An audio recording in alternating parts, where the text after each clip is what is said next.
Hey there, welcome back to another video. I am Ramona, and today's video is going to be, what is your true ghost story? I do a lot of these, but I like them. I think you guys do too. At least the people that watch them. So here we go. Ready? I visited Oak Alley in Louisiana. It's an old plantation home, and we decided to visit and go on a historical tour of the grounds and home. This was in the middle of summer. The hottest day of my visit by far. We walked around the grounds and were told of the horrors of what had happened there. Me and my family were stunned, listening to the information. Eventually, we got to the manor home. Our tour guide was hesitant to go past the one upstairs room, and eventually said he doesn't like this room because it makes him feel uncomfortable. His colleagues had felt odd things and seen strange things happen as well. This was a children's bedroom. There was a huge veranda balcony that wrapped around the manor. This was adjacent to the child's bedroom, and a window was looking in. We all stopped out of the balcony and took pictures of the oak trees that lined the road to the manor home, giving the name Oak Alley. I couldn't help myself and stood opposite the bedroom and briefly looked in. Immediately, I felt a huge pressure on my chest, and my mom looked at me, and apparently I had gone very pale. The pressure lifted, and I instantly felt incredibly uneasy. I walked away in the middle of the balcony. I then overheard another member of our tour ask our guide what happened to him in the room. He explained the same thing that I had just experienced. I've never felt anything like this before. You can say what you might about the heat, dehydration, etc. I know my body well enough to know it wasn't these things.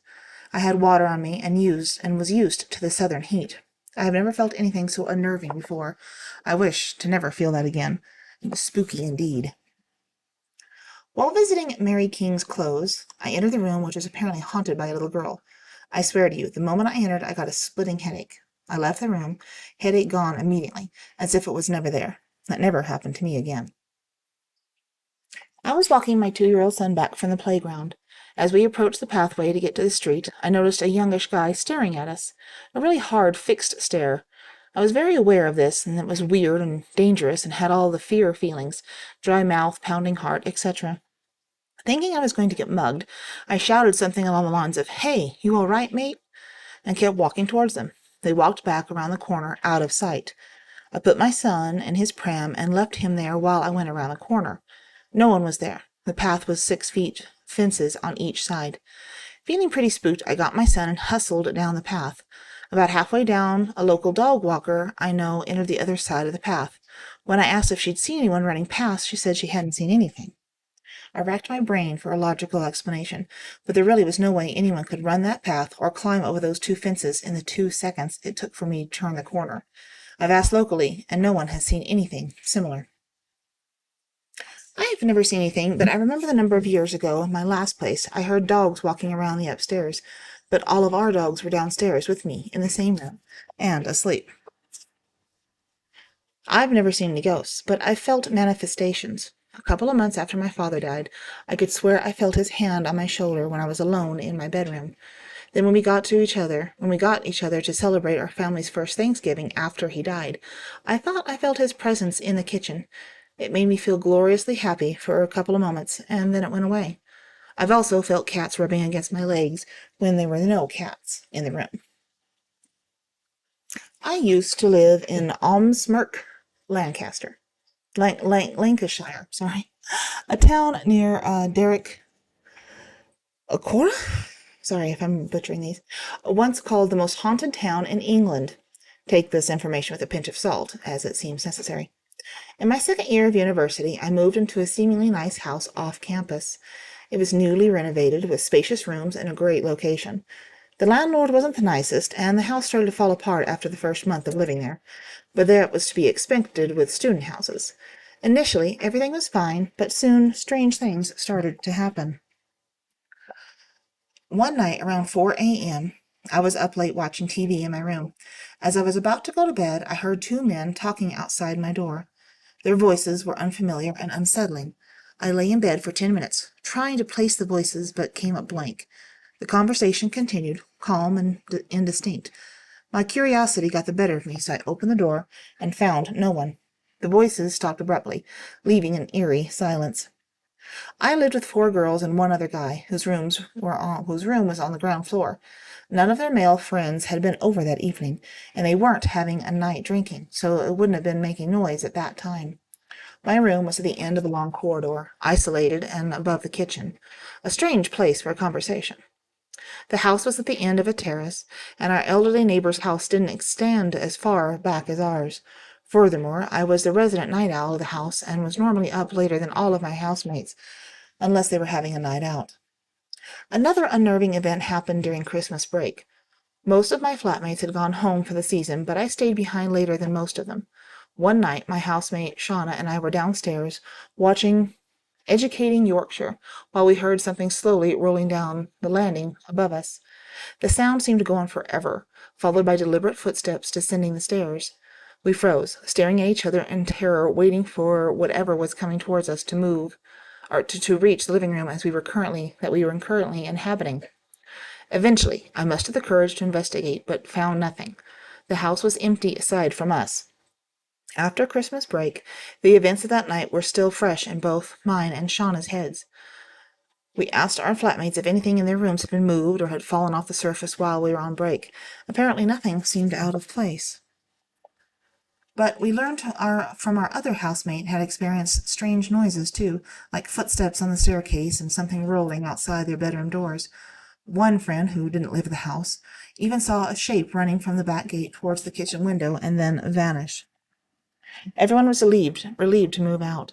Despite its nice appearance, the house had a serious damp problem and leaked heavily during heavy rains, which, if you know anything about the northwest part of England, heavy rain is the region's signature weather event. I initially thought these experiences might have been mold-related, but the paranormal events were too consistent to ignore. My next place had its odd moments, but nothing compared to the eerie occurrences in that second-year house. Someone else says, Minnie, I've been pushed over by nothing. When my grandmother's house was being finalized, a heavy letter threw itself across the room. No windows, open breeze, etc. My sister's mom and grandparent also witnessed random objects in my old house moving overnight. Unexplainable noises and things falling off being moved in my now house.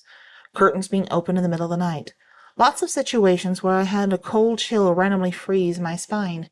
My mom had a few uncomfortable moments alone with one of the kids in my house, and always tells me she felt something was lurking and watching. Don't know where to start. I grew up in a haunted house, worked in a haunted wax museum, and now living in a different haunted house with lots of stories to go with them. But they didn't share any of them, so. I was there playing Xbox with my uncle one evening, and after a few hours I said, "Oh, I think I'll go make a cup of coffee."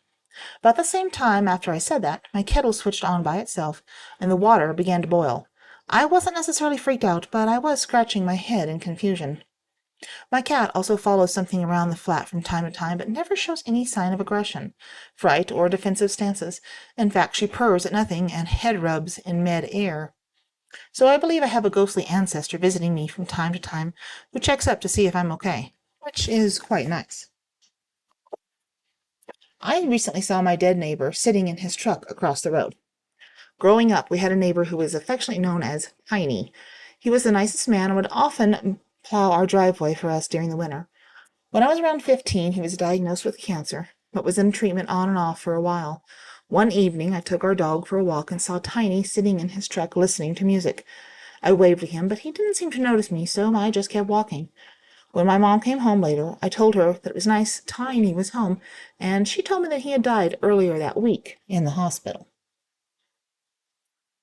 I lived in a haunted house from 2011 to 2017 and had everything from my phone thrown across the room to cups being thrown at my mom from inside the cupboard. Glowing orbs tried to have the place exorcised 4 times. Found out the spirit that was there burnt down an old mill where my house was built. To say he was vengeful is an understatement. We couldn't go into the toilet at night because he would like to hide in the shower.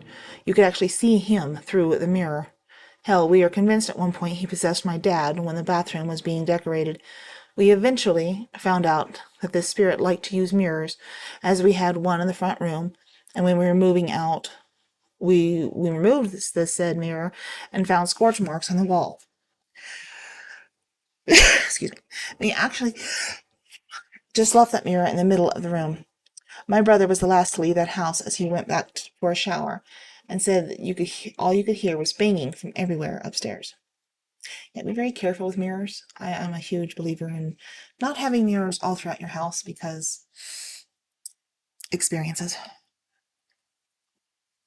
I realize you will probably not have heard the story, this tale of Harry Martindale in New York all those years ago. I can assure you that this event experience happened 100%. I hadn't heard of this tale. This is quite unique to me. After finishing work late one night, maybe around 8 p.m., my partner had met me from the training ground where I was coaching. We decided to go to the pub for a dinner, as we quite frequently did at this point in time. There is a pub not far from where we lived back then called the Peacock Inn. Iconede Street, which this is a Roman road itself. The pub indeed had its own story of a Roman legionnaire that haunts its grounds. I must add, I've been to that pub maybe 100 times and never seen a thing. However, we had our meals and made a night of it. We stayed there until last orders, then jumped into the car. We were driving along Country Lane at just about 11:30 p.m. It was 19th of November, 2018. From memory, it was a Monday night, and as you might well imagine, it was pitch black at that time of year. At a point during the journey, we reached the brow of a hill on the lane we were traveling along. Our headlights afforded us a good view of the dip in front of us and the subsequent rise again of the road afterwards. As it was winter, there were no leaves or foliage on the trees, so we had a better than normal view. As we crested the brow, my partner, who was driving, slammed her brakes on, with the headlights still set on full beam. In the distance, at the bottom of the hill, was what appeared to be something like 20 or 30 Roman soldiers coming out of the field to our left and crossing the road dead ahead of us. The men seemed solid, but colors were hard to make out, as they seemed to be lit by a light source coming from behind them, like a spotlight. We originally thought that this was moonlight, perhaps, but in revisiting the scenario from memory, this now seemed unlikely, as it was too bright and at ground level. Once they had crossed the road, they seemed to disappear into the darkness of the opposite field, which would possibly seem to suggest the moonlight wasn't involved. We both sat in silence, watching the scene unfold about 200 meters ahead of us. I personally was in a state of disbelief and shock, maybe even fear. My partner was able to put her feelings into words, however, and simply said, "What the F is that?" While we didn't manage to actually count the precise number of men involved, I was able to see that all the men were on foot, except for one, who was on horseback at the very front of the group. The foot soldiers appeared to be walking in twos, side by side. The horse was large, like Shire horse size, with bushy, furry legs. The mounted soldier appeared to be carrying a big stick-like object with something around the top of it. However, it was hard to make out this object precisely, due to the fact that it was witnessed side-on. Amazingly, no other cars, traffic came up or down that road in the space of the time. Once the coast was clear, we drove, apprehensively, down the hill and back up the other side. What really flabbergasted us was the fact that at the bottom of the hill, where the figures had made their way into the road surface, there was no physical gap in the field border or hedgerow involved. I have been lucky, or perhaps unlucky, depending on how you look at it, enough to see a ghost when I was younger, maybe 15 years old, and this was a typical translucent figure which scared the hell out of me. These figures seem, from a distance, like normal people. That's a good one. I like that one. As I sat in my room when I was about 14, I saw something come at me pretty quick. I swear it hit me. From that moment, I went from happy and fine with friends, talking to friends, to sobbing in a matter of seconds, wishing I was dead. I was devastated over something I didn't know what, and I've never felt so awful. About 5 minutes of it, I heard something, a tap, I think, and looked behind me. It was almost as if the wall warped, and I felt immediately better. Never been able to explain it, and it's never happened since. I've been told it could be that someone passed through me. That's what it sounds like. That's crazy. I grew up in a haunted house, so I have a few stories. One was one that I experienced with many people at the same time when I was with my aunt who had died. There were about 5 to 7 of us in the kitchen just chatting. We had visitors to help us cook for the funeral. I kid you not, I heard my aunt singing very clearly. We all looked up toward her room and looked at each other. We were probably silent for a minute because it was so clear, and it lasted quite a while. She always loved to sing. We knew it was her. I've been meaning to post here of the experiences we have in our current home and surrounding land. But they didn't post. My house is haunted. The former owner had a massive heart attack and died in the living room. I met his daughter and got some information. We hear him all the time. He sits on my bed weekly. He doesn't like fighting at all. He's knocked a plant over, woken up to the smell of smoke. It's so intense that you would think the house was on fire. At different points, I've woken up to my daughter, has been woken up by it. Never at the same time. I've seen him in doorways. You hear his boots downstairs when you're upstairs and no one is home. My animals react to him a lot. I know when he's around by my dog, if you aren't seeing or hearing him. My oldest woke up one night screaming. She saw his head and eyes watching her. She didn't sleep in her room for a month. Yeah, I don't blame you. I don't think I would either. I've got a couple, but I always feel strange sharing, but here it goes. This one has been told to me growing up, and I don't actually remember it myself. My Nana passed away when I was about 2 and a half, and was playing in her room a little while after she died. And when I came downstairs, I told my mom, Dad, and aunties that I had been upstairs with my Nana. I told them my Nana was upstairs in bed, and she let me go under the covers for a snuggle with her, and after a while she told me she was going because my granddad would be back drunk from the dirty pub soon. My granddad was an alcoholic, but I obviously didn't know that at the time. My whole family were apparently white as a sheet, including my dad, who's an avid non-believer. When the story was retold, my dad would say that I was just remembering another time when my Nana was still alive, which is absolutely possible, but not probable, in my opinion, due to the fact that my Nana had been gone a couple of months by that time, and I was so young to remember something like that and repeat it. I think she came back to say goodbye to her only, at the time, grandchild. Then I've had the feeling of someone breathing in my ear in a house. The whole family has had weird things happen. I never told a soul until years later, as my granddad had recently passed when I felt it. But I did tell my mom. When I did tell my mom, she burst into tears and told me she'd had the same thing happen to her. My brother had a friend sleep over, so they both slept on a separate couch, and his friend woke up in the middle of the night to someone whispering in his ear. He was so afraid he left in the middle of the night alone. That was one of the weirdest things. But one of the weirdest things was when I was about 14 or 15. I would spend summers in my auntie's house, and I shared a bed with my cousin. Woke in the middle of the night, and right next to the bed was a little girl. She was laughing, but there was no sound at all coming from her. It was as if she was in a different time to me. I was so afraid I literally didn't move a muscle. I closed my eyes, thinking I must be imagining her, but when I opened them, she was still there. So I closed my eyes tightly. It took a long time for me to fall back asleep. That's the most terrifying and real one I've ever experienced. I've had a couple of little things that could, perhaps, maybe be explained away, and my siblings and I have had some weird experiences in the house we grew up in, too. All right, well, we're going to end that one there. I hope you have enjoyed these videos. We're probably going to do some more because they're fascinating, and I enjoy them. But if you don't mind, leave a comment down there. Maybe like the video if you liked it. If you didn't, then don't leave a like. Don't lie. That's not good. But go check out another video if you don't mind, and we'll talk to you later. Bye.